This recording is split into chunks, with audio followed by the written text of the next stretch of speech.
Marcos capítulo 13, versículo 33 até o 37. Diz assim a palavra do Senhor: Estai de sobreaviso, vigiai e orai, porque não sabeis quando será o tempo. É como um homem que, ausentando-se do país, deixa sua casa, dá autoridade aos seus servos, a cada um a sua obrigação, e ao porteiro ordena que vigie.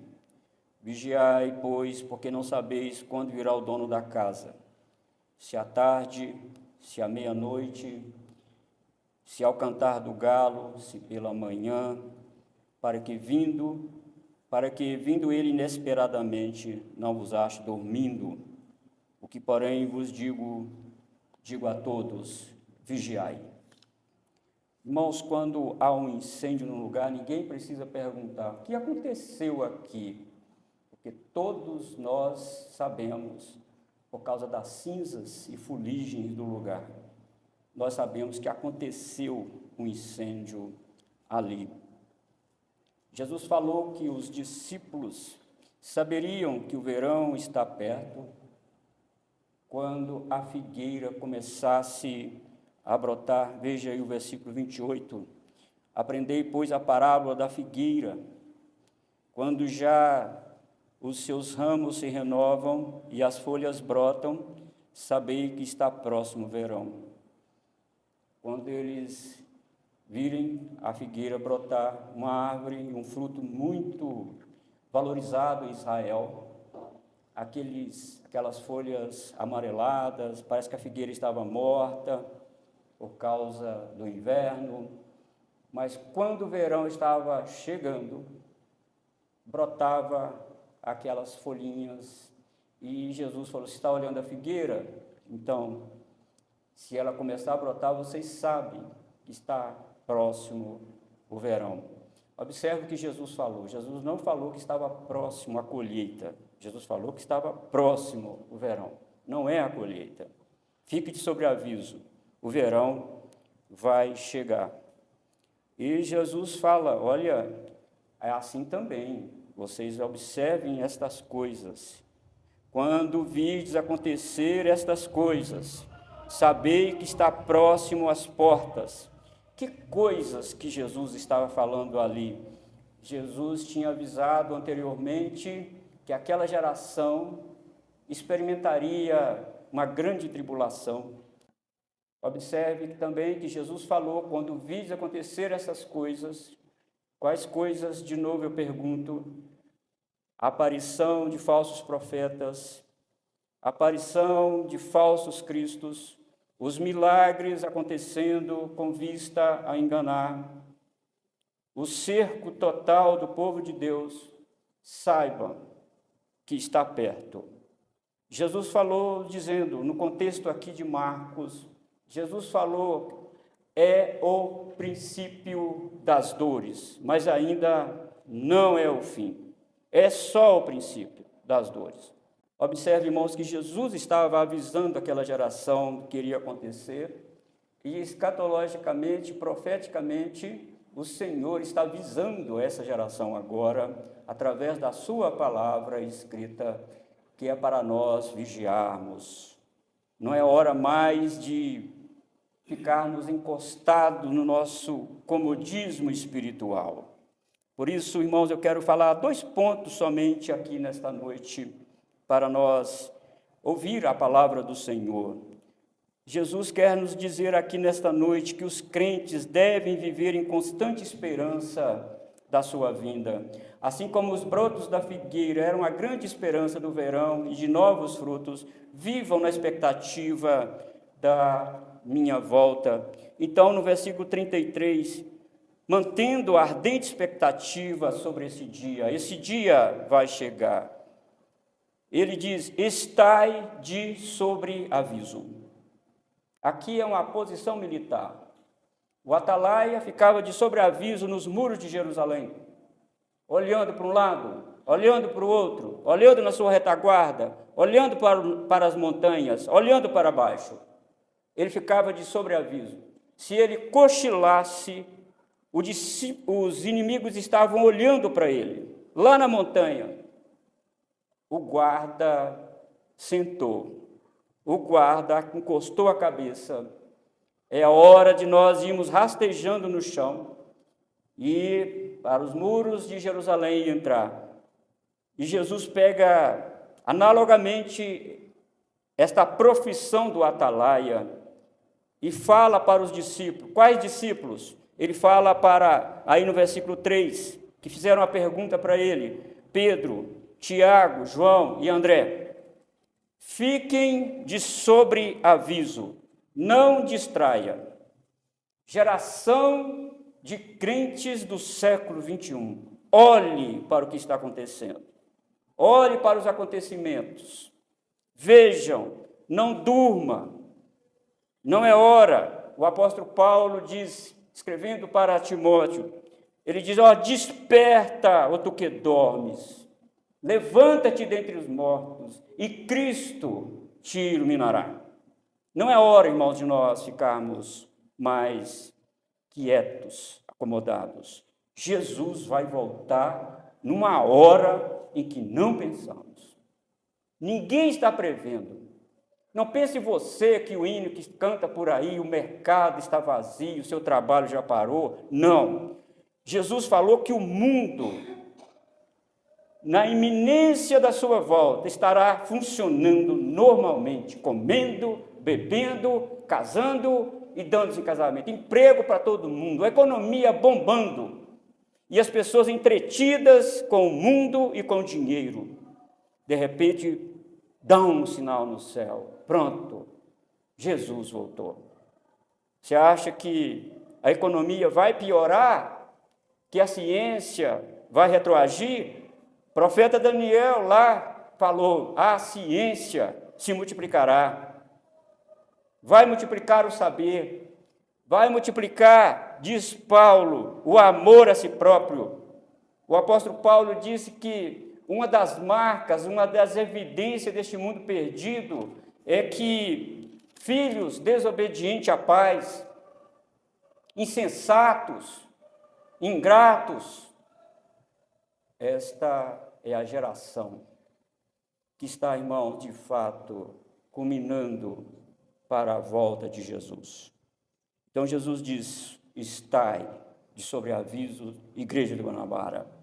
Estai de sobreaviso. Mas não é só isso. A parte B do versículo 33. Vigiai e orai. A oração e vigilância, irmãos, é o trabalho de Deus em conjunto com o homem. Quando nós oramos, nós estamos dizendo: Senhor, eu preciso do teu poder. Senhor, eu preciso do Senhor agindo na minha família.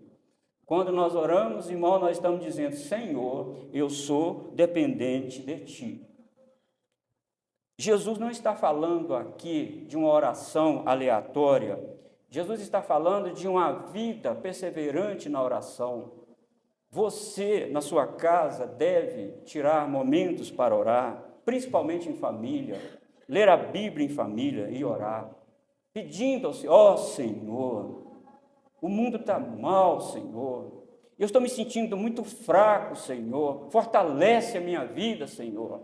Não deixe eu ficar olhando para as intempéries do mundo, para este mundo caótico, mal. Não, Senhor. Põe os meus olhos lá em cima, ó Deus. Quando nós oramos, irmãos, nós estamos chamando Deus para estar na nossa casa, chamando Deus para estar na nossa vida, agir na nossa família. Quando nós oramos, quando nós deixamos de orar, nós estamos declarando autossuficiência. E não temos autossuficiência. Mas não é só orar, é vigiar. Vigiar, estar alerta. O que está acontecendo? O que significa isso? Vigiar. Pôr a Bíblia na frente, a Escritura na frente, como se fosse duas lentes dos seus óculos, para se enxergar melhor este mundo. O que está acontecendo com este mundo? Os inimigos lá na montanha, para olhar o atalaia, eles usavam uma espécie de luneta caseira mesmo. Eles olhavam. Aquilo ali era a cosmovisão deles, para ter uma visão mais ampla. o atalaia também tinha. Queridos irmãos, precisamos voltar às Escrituras Sagradas.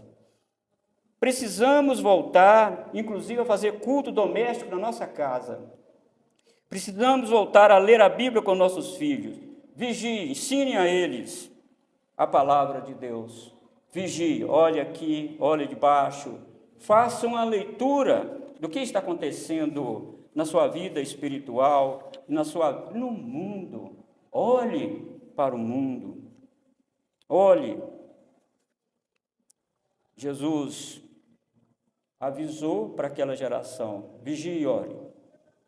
Ele falou para, antes de acontecer a invasão do general Tito de Roma em Jerusalém, ele diz: orai, orai para que a vossa fuga não aconteça, nem no inverno e nem no sábado.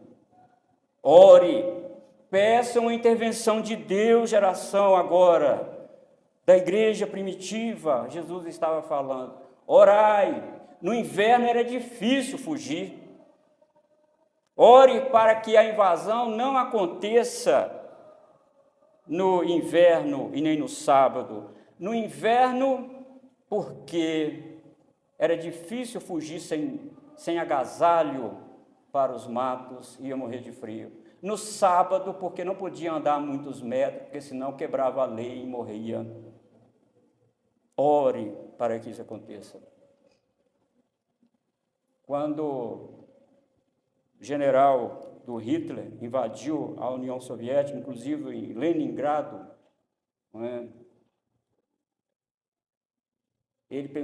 o Hitler pensou que ia ganhar fácil da Rússia, da União Soviética, a antiga União Soviética. Ele invadiu, ele foi para aquelas bandas da Crimeia, Kiev, com seu exército. A história diz que tinha 3 milhões de soldados. Falou: vou ganhar fácil.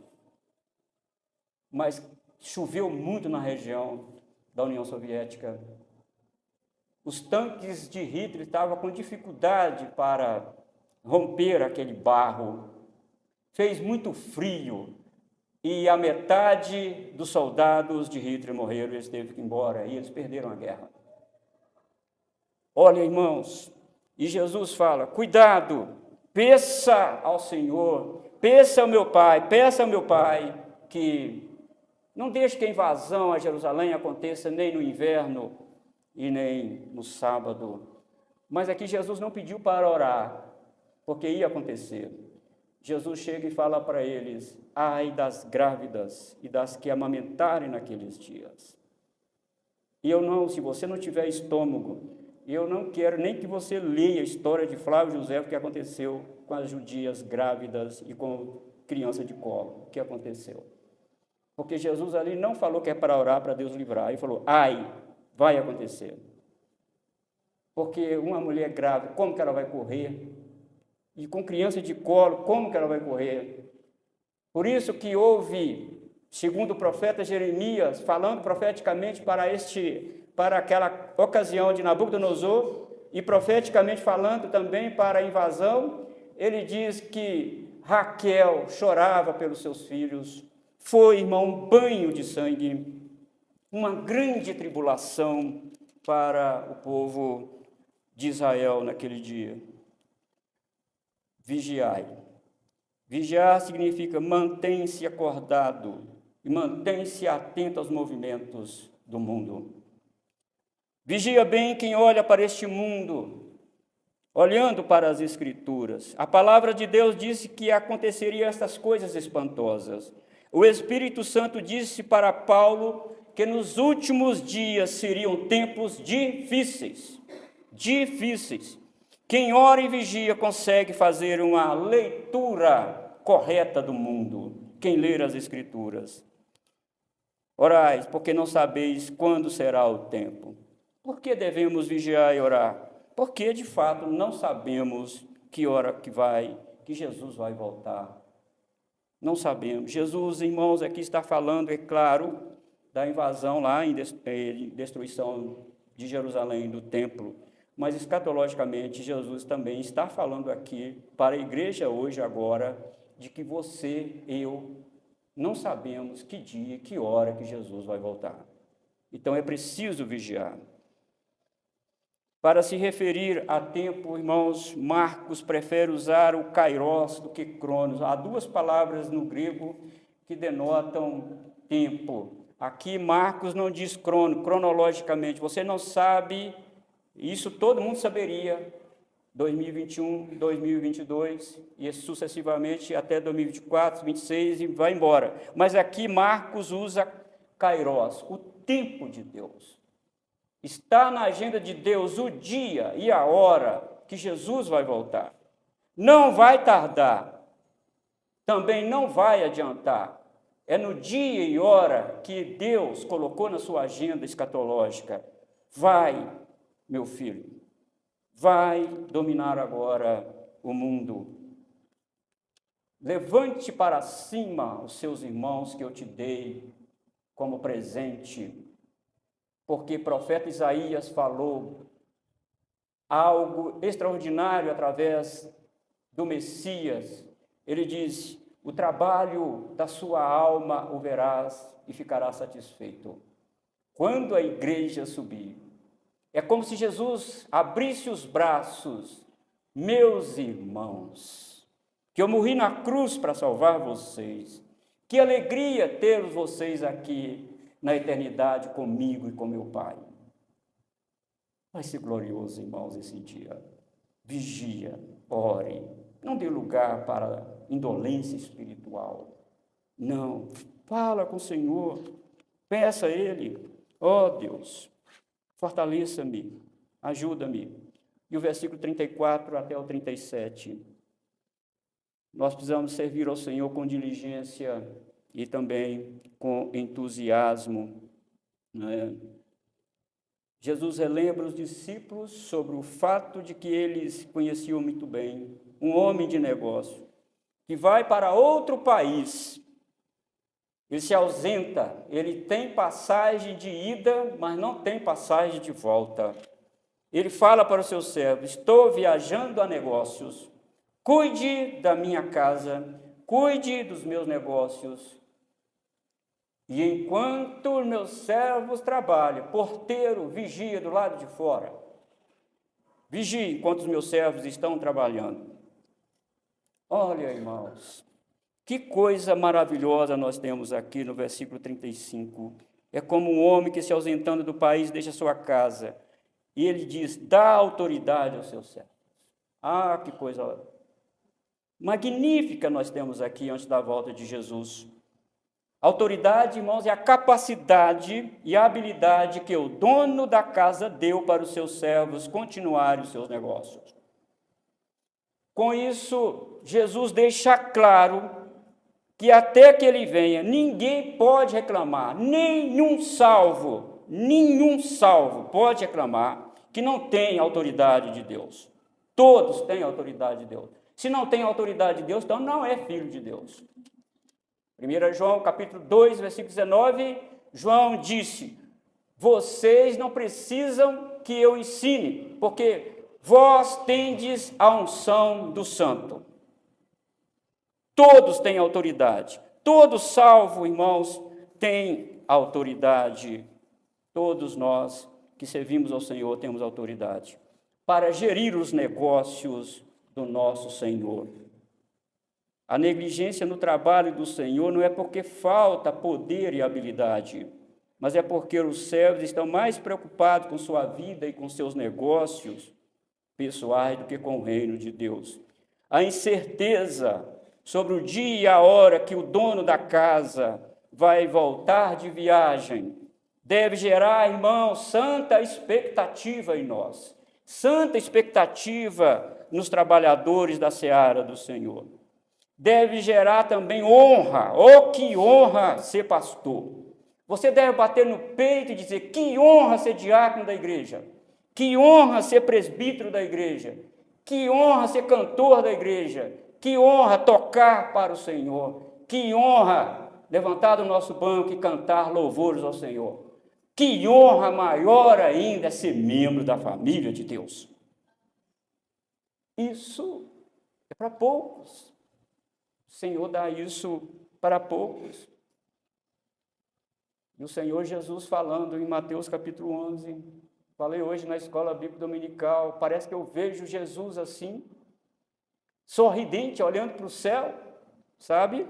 Graças te dou, Pai, porque ocultaste estas coisas aos sábios e entendidos, mas revelaste aos pequeninos. Sim, ó Pai, porque foi do teu agrado, porque todas as minhas coisas são tuas, e todas as tuas coisas são minhas.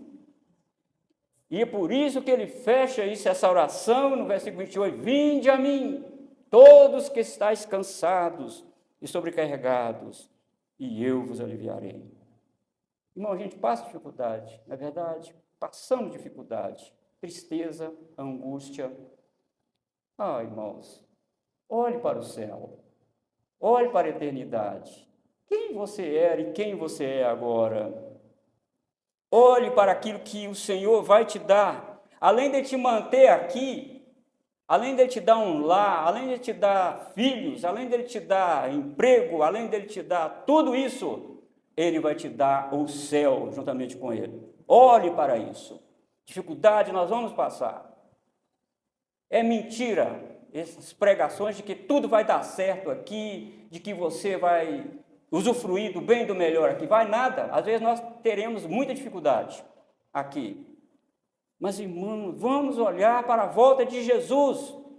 Vamos mirar os nossos olhos no céu. Vamos ver que o Senhor nos deu autoridade para gerir os seus negócios. Será, irmãos, que estamos olhando para o céu, olhando para nós mesmos, olhando para as dificuldades? O escritor aos Hebreus, no capítulo 12, ele compara a vida cristã como uma maratona.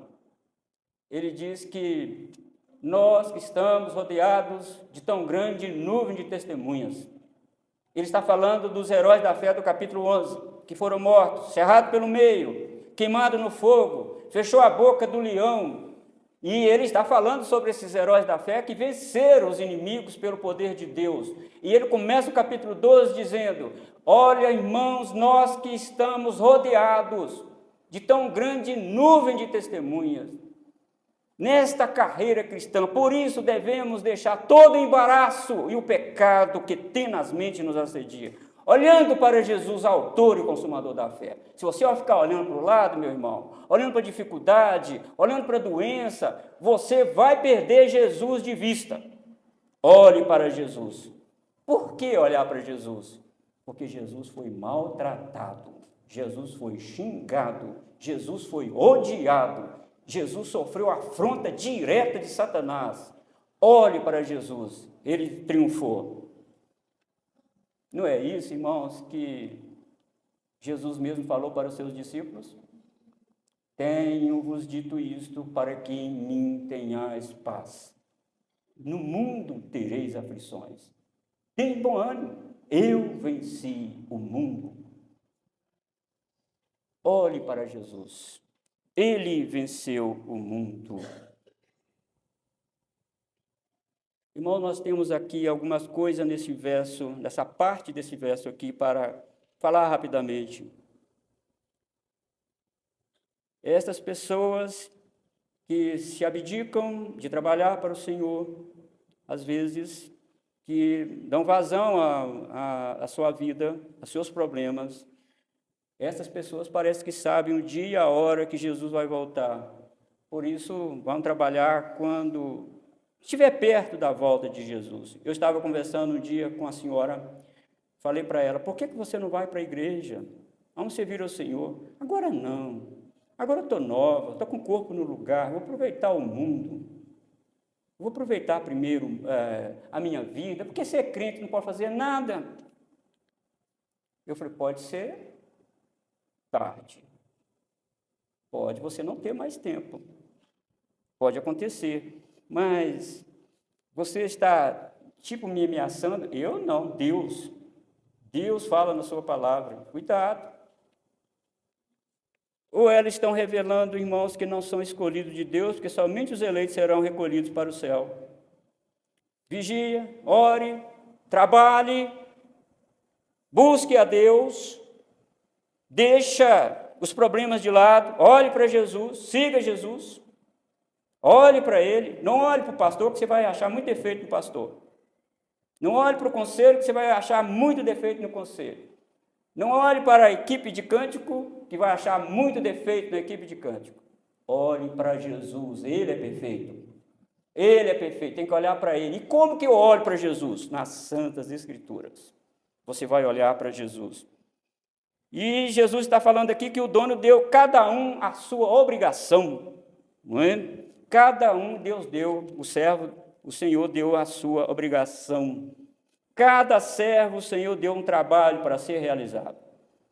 Ah, pastor, eu não sei fazer nada na igreja, não descobri o meu dom. Então ore, porque Deus te deu o dom. Deus deixou uma obrigação para você. Talvez é orar mesmo. Talvez Deus te dê o dom de orar mesmo para a igreja. Você ora como ninguém ora para a igreja. Lembra da igreja, lembra do pastor, lembra dos irmãos enfermos. Talvez Deus te dê o dom da generosidade, de ajudar as pessoas que estão em dificuldade. Tem essas pessoas na igreja. Talvez dê o dom a você de administrar bem os negócios da igreja. Sim, nem Deus não chamou todo mundo para ensinar e para pregar, mas Deus te deu uma obrigação. Deus deu uma obrigação a cada um de nós para realizarmos. Deus deu. Se você não recebeu ainda, se você não tomou consciência disso, eu te encorajo nessa noite a falar com Deus: Senhor, qual é a minha obrigação na igreja? Não é só vir aqui aos domingos, você não está fazendo mais do que a sua obrigação. É servir ao Senhor com galhardia, servir ao Senhor com alegria, envolver com a igreja, envolver com os trabalhos da igreja. Precisa bater a poeira da sua vida espiritual. Ânimo, porque Jesus está voltando. E Ele deu obrigação para cada um de nós fazer. E não deixa o Senhor falar servo mau e infiel. Não, você precisa ouvir a palavra bendita do nosso Senhor Jesus Cristo naquele dia. Muito bem, servo bom e fiel. Foste fiel no pouco, sobre muito te colocarei. Oh, cada um Deus deu a sua obrigação. Cada um. E essa palavra obrigação é uma tradução um pouco falha aqui, porque essa palavra no grego é ergon, que significa trabalho. Trabalho. É trabalhar. Trabalhar para o Senhor. Eu falo, irmãos, do meu coração aqui, Deus sabe. Eu tenho maior alegria de trabalhar para o Senhor. Tenho maior alegria de servir ao Senhor. Eu tenho maior alegria de entrar no meu carro, que Deus também me deu. E às vezes eu entro no meu carro e falo: ó Senhor, muito obrigado por isso. Porque os servos do Senhor no passado andavam a cavalo, de bicicleta, a pé. E eu tenho carro até com ar-condicionado. Ó Deus, muito obrigado por isso. Deus me deu uma casa, Deus me deu uma família, me deu filhos maravilhosos, netos maravilhosos. O que eu quero mais nessa vida? Eu venho com alegria. Eu falo: ó Senhor, não retire de mim essa alegria. Essa alegria de servir ao Senhor. Essa alegria de pregar a Tua palavra, de ensinar, de estar junto com os irmãos, chorando também junto com eles no momento de tristeza, dando também gargalhadas junto com os irmãos. Que alegria, irmãos, para nós. Este é o povo de Deus. E Deus nos deu, irmãos, trabalho para ser realizado na sua obra. Cada um Deus deu trabalho para realizar. Nos versos 35 a 37, Jesus exorta os seus discípulos, aquela geração, e também a nós, sobre a necessidade de estar alerta, porque o Senhor pode voltar a qualquer hora. Jesus pode voltar pessoalmente a você nesta noite. Você não sabe, então cumpra com sua obrigação, cumpra com seu trabalho. Você pode não acordar amanhã. Jesus pode voltar. E eu tenho certeza que nesse momento que eu estou falando aqui, muitos crentes estão morrendo agora. Muitos ímpios também estão morrendo agora. E Jesus pode voltar. Você não sabe a que hora que Jesus volta para você. Você não sabe. Precisa estar velho e doente para isso. Não precisa nada disso. Porque está na agenda de Deus o dia, a hora que nós vamos morrer. Ele não revela isso para ninguém. Então Jesus fala, trabalhe, meu servo. Eu te dei autoridade, eu te dei trabalhe. Trabalhe. O comodismo vai gerando em nós uma poeira, teia de aranha, vai nos animando. E quanto mais a gente fica parado, mais desanimado a gente fica. Mais desanimado a gente fica.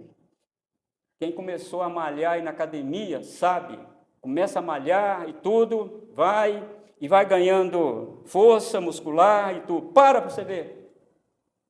Para de ir para você ver. Você vai ficando desanimado. Para uma semana que você é possível que você não vá lá mais na academia. Porque você vai perdendo entusiasmo, vai perdendo interesse, não é?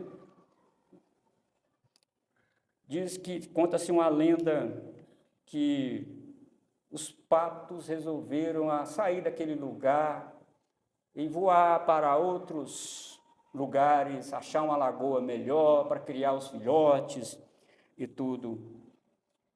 E o líder está na frente, voando. De lá de cima ele olha uma fazenda com uma água cristalina, muitas sementes, e o líder dos patos vão descer e vão descansar aqui um pouco. E eles pousaram lá. E come daqui, nada, e bate a asa. Aí o líder disse, vamos embora, nós temos que ir para outro lugar. Todos foram, menos um. Vou ficar por aqui mesmo. Vou não, vou ficar, amanhã eu vou, eu sei a direção, eu vou. E ele ficou para trás. Come daqui, dá uma nadada ali, e come mais. O fazendeiro gostou dele, deu ração a ele também. E quando ele resolveu voar, ele estava gordo demais, não conseguiu mais, e virou comida do fazendeiro. Como o diz, vai fazer isso com a gente. Tá bom demais aqui, essa fazenda, para que eu vou voar? Minha asa doendo, voar? Não. É uma lenda que serve, irmãos, analogamente para a nossa vida espiritual. Pare de ler a Bíblia para você ver. Depois você vai abrir a boca para ler vai dar uma soneira em você.